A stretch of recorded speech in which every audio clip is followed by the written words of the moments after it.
Hello, this is Dr. Alan Wegg with OCD Tip number 20, scheduling your practice sessions.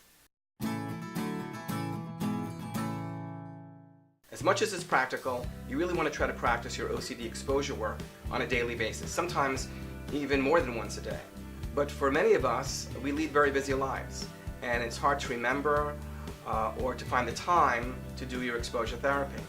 And let's face it, at the end or in the beginning of a long day where you have a hard day of work or school, who wants to sit down and purposely do a bunch of things that make you feel anxious on purpose?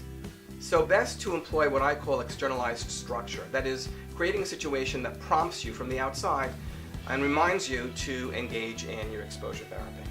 One of the simplest ways of doing that, one that people use a lot, is just using their smartphone, setting an alarm, so that at the same time every day when the alarm goes off, that's the cue to begin doing their exposure work.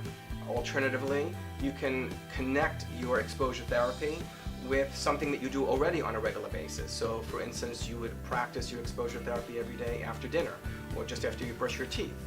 Another option is to make a contract with yourself so that you don't allow yourself to watch your television programs at night until after you've engaged in your exposure therapy. The bottom line is it's important to try to actually plan how you're going to remember to do your exposure every single day. If you do that, of course, you're just that much more likely to do it. This is Dr. Alan Wegg. See you next time on OCD Tips.